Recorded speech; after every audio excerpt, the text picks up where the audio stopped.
Hello everyone, I'm Dr. Saman Siddiqui, Associate Professor Zoology from Bharati University. And today we will start with interpretation. So what is interpretation? Interpretation का मतलब क्या होता है? Interpretation क्या होता है? Why interpretation is used? ये आज के लेक्चर में आपको बताने वाली हूँ. So starting with interpretation, तो after collecting and analyzing the data, जो हमने data collect किया है, analyze किया है, the researcher has to accomplish the task. Researcher को अकम्प्लीस करना पड़ता है टास्क को of drawing interference, okay, followed by report writing को फॉलो करते हुए. So this has to be done very carefully, because अगर यहाँ पे कोई भी एरर क्रिएट होती है तो हमारा कंक्लूजन जो होगा वो खराब हो जाएगा. अदरवाइज मिसलीडिंग कंक्लूजन क्या होगा यहाँ पे, to be drawn, and the whole purpose of doing research, जो हमारा पूरा पर्पस है डूइंग रिसर्च, में गेट वाइटेटेड. ठीक है, ये खराब हो जाएगा. It is only through interpretation find the researcher can expose relation and process that underline his finding. So what is interpretation is आपको समझ में आ गया होगा. अब हम देखते हैं what is the meaning of interpretation.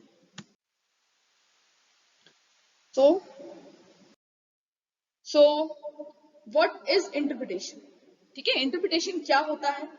अगर हम डेफिनेशन देखते हैं, the basic definition of interpretation according to the Webster dictionary, actually it is the action of explaining the meaning. ठीक है, ये एक एक्शन होता है अपनी किसी भी चीज को एक्सप्लेन करने के लिए, meaning of something, the way something is explain और अंडरस्टूड. ठीक है, हम जो इशारे की लैंग्वेज जो हम यूज करते हैं, ये भी एक तरीके से इंटरप्रिटेशन होगा.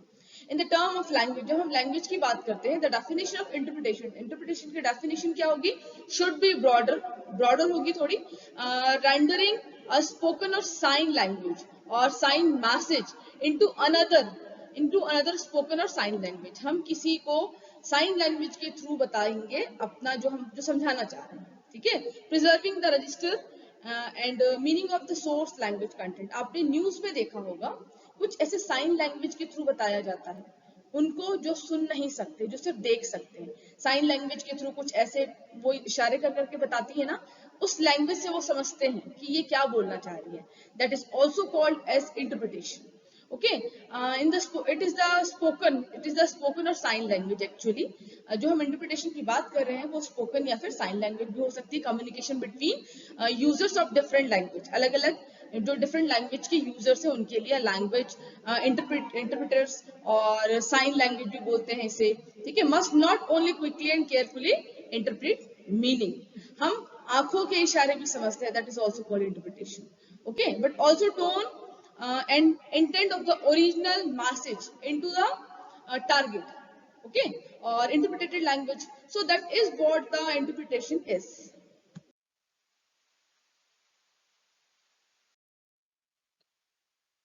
What is the meaning of interpretation, या हम बोल सकते हैं modes of interpretation. So there are actually three modes of interpretation. तो क्या क्या होता है, साइमल्टेनियस होता है, कॉन्जिक्यूटिव होता है और साइड होता है. ठीक है, सो साइमल्टेनियस क्या होता है, जो इसमें जो इंटरप्रेटर होता है, इंटरप्रेटर जो होता है listen and renders the message. Okay, वो क्या करेगा, मैसेज को रेंडर करेगा the message in the target language at the same time as the speaker is speaking. जैसे मैंने आपसे कुछ कहा, अगर आप इसे म्यूट कर देंगे, मैं क्या बोल रही हूँ, माइट भी आप समझ पाए कि मैंने कुछ कहा है. Okay, something like this. Then consecutive interpreting में क्या होगा, द इंटरप्रेटर, जो इंटरप्रेटर है, speaks after the source language. ठीक है, किसी सोर्स लैंग्वेज को यूज करके speaker has stop speaking. Okay, then third one is sight translation. तो साइड ट्रांसलेशन में वही sight translation and oral radiation, या फिर हम बोल सकते हैं रेडिएशन के साथ retention of the written text. Correct. So that is what the mode of interpretation is. आप अभी ये इमेज में भी देख सकते हैं क्या होता है कंसेक्यूटिव में, स्पीकर इंटरप्रिटेशन. ठीक है, साइमल्टेनियस में होता है same time the speaker is simultaneously. जब कंटिन्यूशन में होता है, साइट में होता है reading a document, English to Spanish, English to Hindi. ठीक है, वो एक साइट लैंग्वेज भी होती है. ओके, तो next is how interpretation perform. So interpretation कैसे परफॉर्म किया जाता है या कैसे हम परफॉर्म कर सकते हैं. ठीक है, हम कैसे परफॉर्म करेंगे, आपको इसमें एक साइन लैंग्वेज दिख रही है, आपके इसमें दिख रहा है नर्स, ओके। तो नर्स के लिए आपको पता है हार्ट रेट या पल्स रेट है एक्चुअली, तो ये भी एक इंटरप्रिटेटिव लैंग्वेज है। इससे हम पता करते हैं कि कितनी हाई है कितनी लो है। Often we think of language being interpreted face to face, such as in account, such as in a court, ठीक है, school और medical facility. However, remote interpreting can also be performed through a telephonic interpreting or video remote interpreting. So that is was the interpretation performed. No matter that format, कौन सा format है, the interpreter must have excellent language proficiency. उनके पास में excellent language proficiency होना चाहिए to understand the interpretators language, वो sight हो, simultaneous हो या कोई भी हो, okay. Be able to quickly analyse and transfer message between languages and adhere to professional ethics and standard of practice, correct. So that is what the mode of interpretation perform.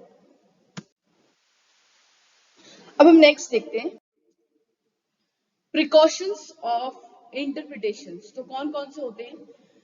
One should always remember that even if the data are properly collected and analyzed, wrong interpretation would lead to inaccurate conclusion. आपको पता है कि आपने अगर wrong interpretation लिया है तो जो आपको conclusion आएगा वो accurate नहीं होगा, वो inaccurate होगा, ठीक है। It is therefore absolutely essential, ये बहुत ज्यादा जरूरी है that the task of interpretation be accomplished. आप जो interpretation का task ले रहे हैं वो पूरी तरीके से complete हो with patience, okay, in an impartial part and also in the corrective perspective. किसी अच्छे correct perspective के साथ में आपको इसे interpret करना है। तो जो researcher है may be attention to follow points correct, ठीक है। जो interpretation की जो कुछ precautions होते हैं रिसर्चर को उसे फॉलो करना चाहिए। सो कौन कौन से इंटरप्रिटेशन के जो पॉइंट्स होंगे, क्या क्या हो सकता है? एट द आउटसेट जो रिसर्चर है, ठीक है, the researcher must invariability satisfy himself, खुद को पहले सेटिस्फाई करेगा द डेटा आर एप्रोप्रिएट, वो सही है कि नहीं, ट्रस्टवर्दी है कि नहीं, एडिक्वेट फॉर ड्राइंग इंटरफेरेंस है कि नहीं, ठीक है, ये इंटरप्रेट करने के लिए सही है कि नहीं। द डेटा, जो डेटा लिया जा रहा है, द डेटा रिफ्लेक्ट गुड होमोजेनिसिटी, ठीक है, ये इसमें गुड होमोजेनिसिटी है कि नहीं, प्रॉपर एनालिसिस हुआ है कि नहीं, ये प्रिकॉशन आपको लेना है। और रिसर्चर को क्या करना है, रिमेन कंटिन्यूअस, या उनको कॉशंस लेने हैं about the errors that can probably possibly arise in the process of interpreting result, जो रिजल्ट के इंटरप्रिटेटिंग पे या रिजल्ट इंटरप्रिटेटिंग पे प्रूफ हो जाए कि इसमें या रिजल्ट तो या गलत है या फिर कुछ एरर आ रहे हैं। ही मस्ट ऑलवेज, जो भी इंटरप्रिटेटर है, ठीक है, उन्हें क्या करना है, या रिसर्चर को क्या करना है, he must always keep in the view that the task of interpretation, जो interpretation का task is very interviewed with any analysis and cannot be distinctly separated, कोई भी तरीके से वो separate नहीं किया जाएगा। He must never lose sight of the fact that his task, जो उनका task है, is not only to make sensitive observations, ठीक है, of relevant occurrences. So interpretation, जो इंटरप्रिटेशन की प्रिकॉशंस है वो मैंने आपको बता दिया डिटेल पे। Researcher must pay attention to the following points for correct interpretation, वही चीज मैं फिर से रिपीट करूंगी। डेटा और एप्रोप्रिएट, जो आपने डेटा कलेक्ट किया है वो आपका एप्रोप्रिएट होना चाहिए, गुड होमोजेनिसिटी होना चाहिए, प्रॉपर एनालिसिस किया हुआ होना चाहिए और एरर्स जो होती है उसे अवॉइड करना है। सो थैंक्स फॉर टुडे, आज हम यहाँ पे एंड करते हैं, कल मैं आती हूँ नेक्स्ट दूसरे टॉपिक के साथ। Thank you so much.